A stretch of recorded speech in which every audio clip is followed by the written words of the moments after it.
Let's go to the Barb's Harley-Davidson Sports Hotline and welcome into the locker room a legendary NBA coach. I think he won the NBA championship. He won the WNBA championship. Let's welcome into the locker room Paul Westhead. What's up, Coach? Oh, how are you? Nice talking to you, Billy and Scott. Before we get into our conversation, Coach, I spoke with Steve Javie yesterday, and he wanted me to tell you hi. Yeah, thanks, Steve. Steve's been a longtime friend from the NBA. I knew his dad also, so it's a nice connection. It's a good family. Now, Paul, you're a local guy. Grew up, went to West Catholic Preparatory School, St. Joseph's guy, local guy. But I remember you. I went to Collingswood High School, and I remember back in the day when the Lakers came to town to play the Sixers.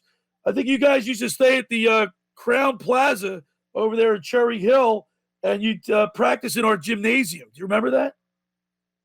Yeah, I do. Of course, we played the Sixers in the NBA Finals, and I'm sure you remember Game 6, the final game. And Kareem Abdul-Jabbar was back in L.A. with an injured ankle, and we played Magic Johnson at center, and worked out pretty good. Now, Coach, you just wrote a book, The Speed Game, My Fast Times in Basketball, and you've been an innovator over the years in basketball. Tell us a little bit about how you became how you became a head coach and who inspired you.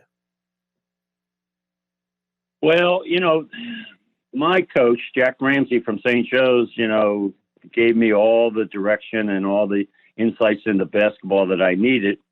I eventually got to coach at LaSalle College, and I just wanted to try to do something different. So I had some players that wanted to run. I had Joe Jellybean Bryant from Philadelphia, and I had a little guard from Cape May, New Jersey, Charlie Wise, and they just said to me, Coach, if we go faster, we could play better. So I kind of listened to them, and a lot of times your players know what's going on. Well, we're talking with Coach Paul Westhead. You had an illustrious career. It spanned over 40 years of coaching in the NBA. You've seen some great players in your day. Name a few of them that stand out for you, and why? Why do they stand out to you?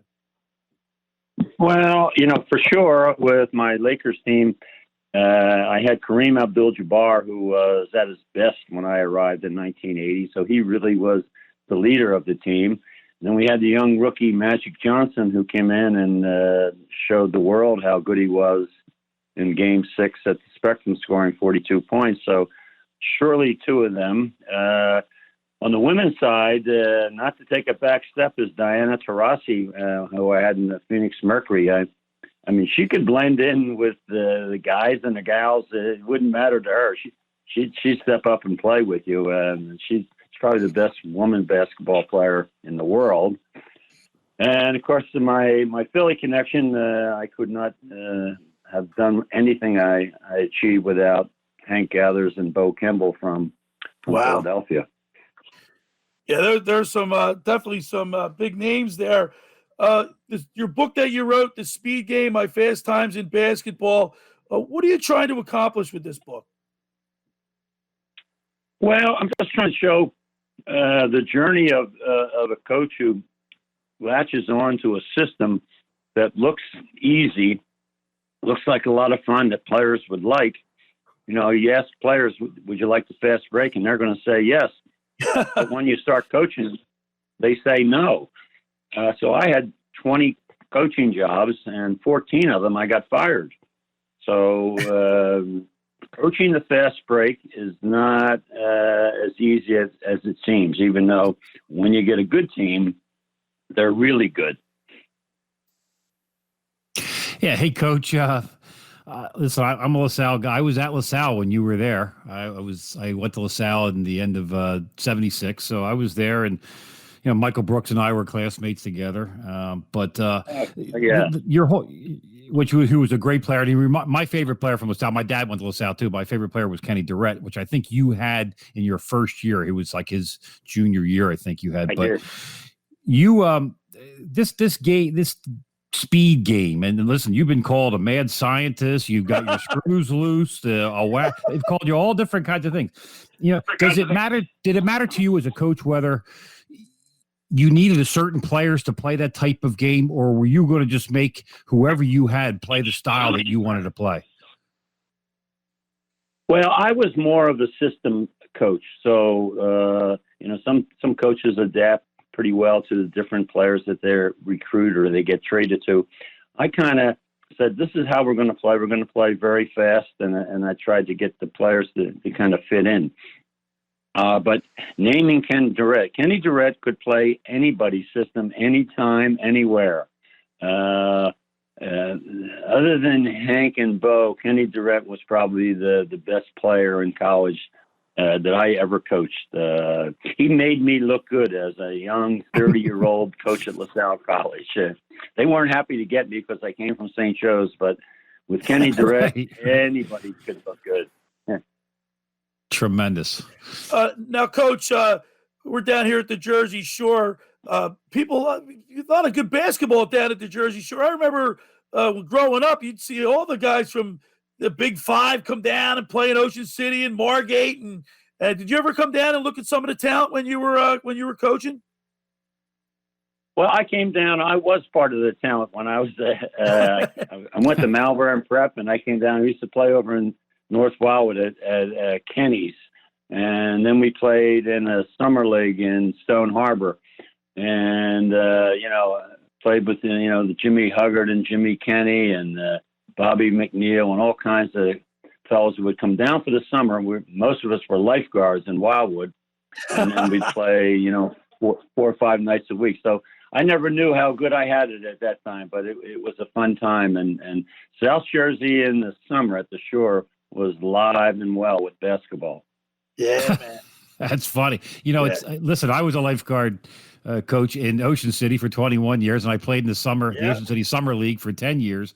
And there was a lot of guys. We actually had the Washington Generals used to come down every summer and throw a team into the league. And it was players from all over, from the Big Five and from everywhere. And we had those are some of the best memories I had playing basketball down at the shore in Ocean City. But yeah, listen, I can think of two other instances in my life where the demanding expectation to play a certain way ended up in like outstanding results.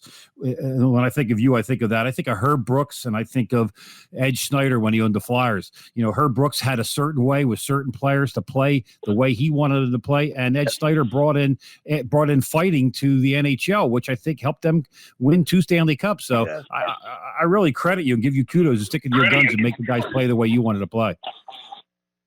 Yeah, well, as I said, when it works, like when I was at Loyola Marymount, we averaged 122 points a game. So our players love to go fast. They couldn't play any other way. They wouldn't want to play any other way. But on the other hand, I had teams like the Chicago Bulls that, I was there, and at the end of the year, they said, there's a train leaving. Be under it.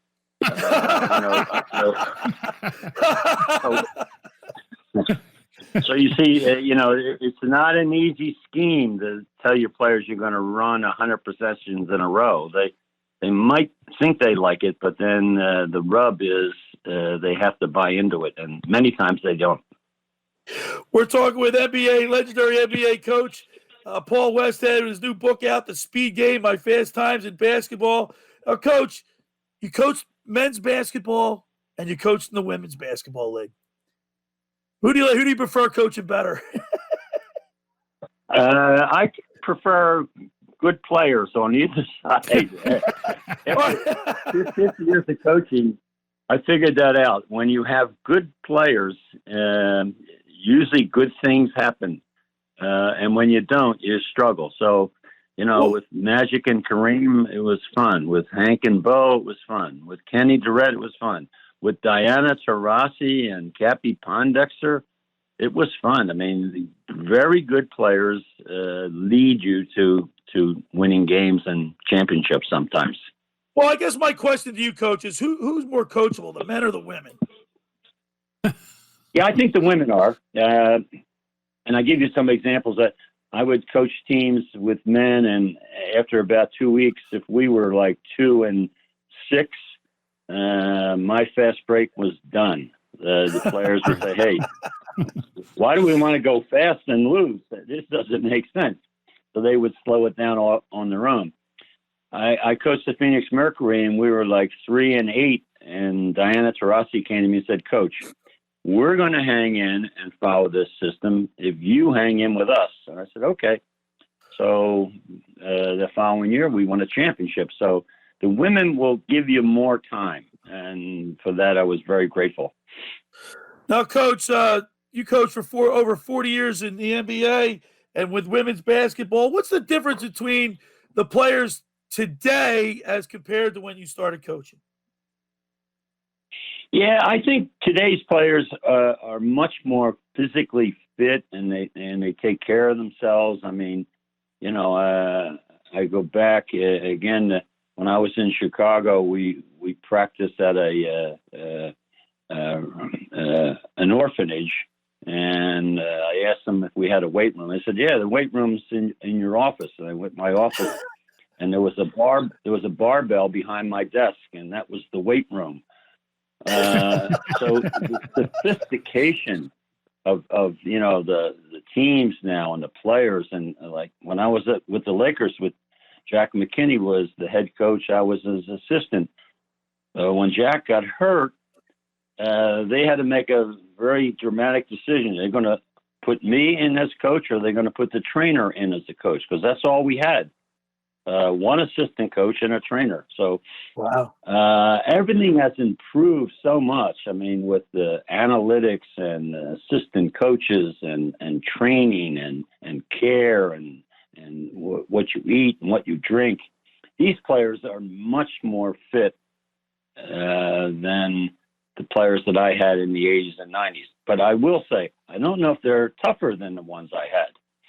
Yeah. Right. Yeah, I know. Scotty McKay and I, my co-host, we were fortunate enough to spend some time in professional locker rooms with the Flyers and the Penguins. And I know Scooter, when we first got in there, remember it was like the locker room had like a couch and big TV screens, and the refrigerators were full of beer. Yeah, right. I don't think you'd find that too much today, but it's good. I enjoyed find it in the NBA locker room at all. Yeah. Yeah. Right. Right. Listen, my high school coach used to give me myself and another player tickets to this Palestra every week to go over and watch the games and learn the game even more from you guys and at Penn, and I don't think we ever paid attention too much, but we went over and we had a good time a couple times a week. But I remember being in that, watching that, like Joey Mihalik, I still talk to once in a while. But so there's great players that came through LaSalle. I don't think they get the credit they deserve, because they were a heck of a team at one point. Joe Mihalik was the captain of my team. He was a terrific young man. He was a little bit like me. He became a better coach than a player. So if Joe ever tells you about his scoring ability, don't believe him. But as a coach, he was very good. Of course, at St. Joe's, playing for Jack Ramsey, my grade point average was better than my points per game average. So I'm in that category. Well, we used to see Coach Ramsey running the boardwalk in Ocean City, and he was a great coach, and we remember him well. Coach, listen, I wish we had more time. I want people to realize that you have a great book out, The Speed Game, My Fast Times in Basketball. I guess you get that at any bookstore, Barnes & Noble. Yeah, Amazon has it online, and you can get it in Barnes & Noble, yes, and I appreciate it. But I always have a fondness for the Philadelphia area.